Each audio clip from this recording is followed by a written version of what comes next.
What's up, minions? Welcome back to the channel here today. Demon of Empire speaking. In this edition of The Demon's Verdict, I will be doing a review on the Transformers film Bumblebee. Unlike with the previous Transformers films, Michael Bay has taken a back seat, and this one is directed by Travis Knight.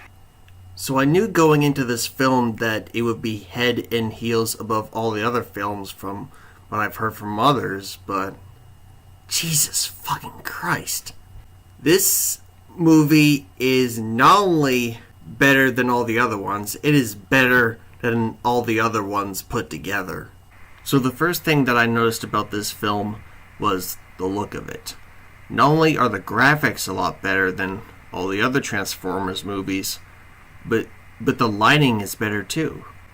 With the other Transformers movies, they had kind of a weird color filter about them, but with this movie, that filter is gone. The colors are much more vibrant, and the picture is much cleaner and more raw. And not only does the movie itself look better than all the other ones, but the writing and pacing are better too. This movie puts much more emphasis on developing the characters than it did in previous installments. With the Transformers movies that came out prior to this one, they tended to be filled with jokes that were misplaced, and with this film, the jokes are drastically reduced and much more on point. As far as the music in this film, there's a lot of 80s style music in this one, which really shouldn't be all that surprising since it takes place in 1987. And so, at this point, I'm going to be getting into some spoilers. If you don't want to be spoiled, be sure to click off the video. Bumblebee does have some lines early on in this film, but at one point he loses his voice and his memory core gets burned out as well. This movie also shows how Bumblebee learned to use the radio in order to communicate with people.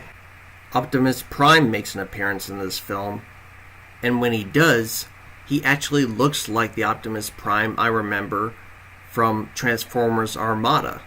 I do believe there are some female Transformers in this movie, which I do not believe I have ever seen in any of the other ones. So that was really interesting.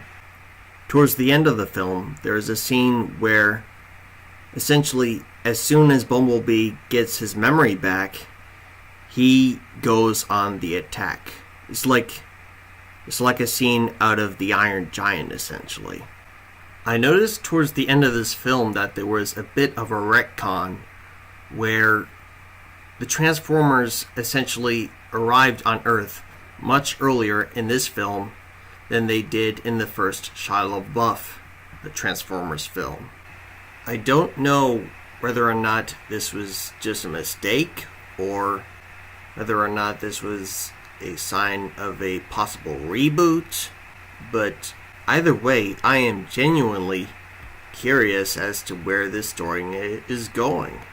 Overall, I can most definitely, see where people are coming from saying this is the best live-action Transformers movie of all time. I'm going to give this one a 9 out of 10. But I want to know what you guys think. Leave your thoughts in the comments section down below, and I'll see you all in my next video. Take care.